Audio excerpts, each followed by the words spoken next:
ሰዎች ብዙ ጊዜ አስትራል ፕሮጀክሽን ምንድነው? አስትራል ፕሌንስ ምንድነው? እንዴትስ ነው ማድረግ የምንችለው ብላችሁ ትጠይቃላችሁ። ህይወታችሁን ዘመናችሁን በሙሉ ያደረጋችሁት ነው የመጣችሁት ብላችሁ ምን ትላላችሁ? ያ ማለትም ስትተኙ ከዚህ በፊት እንደነገርኳችሁ አስትራል ፕሌን ላይ ነው እየሄዳችሁ ያላችሁት። ስለዚህ ተፈጥሯዊ ነገር ነው። እዛ ቦታ ላይ መጎብኘት፣ እዛ ቦታ ላይ መገኘት የተፈጥሮ አንዱ አካል ነው።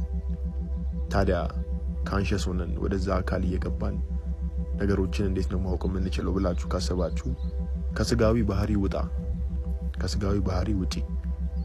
ምን ልብላ፣ ምን ልጠጣ፣ ከማን ጋር ልተኛ፣ ከማን ጋር እንደዚህ ልዘሙት፣ ሰርቫይቫር ሞድ፣ ከጭንቀት ከሶስቱ ውጣ።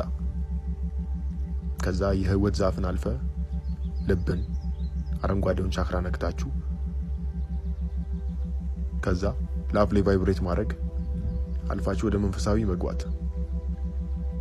ያኔም አስትራል ፕሮጀክሽን ቀላል ይሆናል ለሰውነታችን፣ ምክንያቱም መንፈሳዊ ፓርታችንን ስላነቃ ነው ማለት ነው። እዚህ ጋር የምታያቸው 3 የተኙ ነገሮች አሉ። ታች ያለው ፊዚካል ፕሌን ነው፣ አሁን ያለንበት 3D ዓለም። ሁለተኛ ላይ ያለው ኤተሪክ ነው፣ በአስትራል እና በፊዚካል መሀል ላይ ያለው ማለት ነው።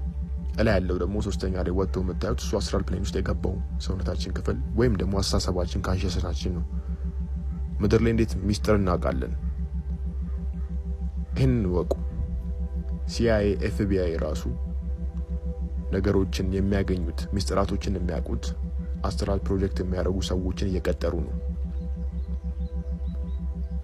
ቴሌፖርት እያደረጉ ሰዎችን እየጎበኙ ከማይታየው ዓለም ወደሚታየው ዓለም አዳዲስ ነገሮችን ማምጣት ነው።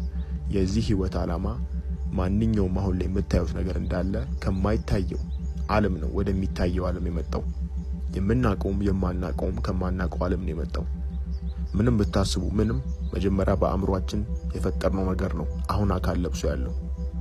ስለዚህ ይሄ ተፈጥሯዊ ነገር ነው፣ ከዚህም በፊት ነበር።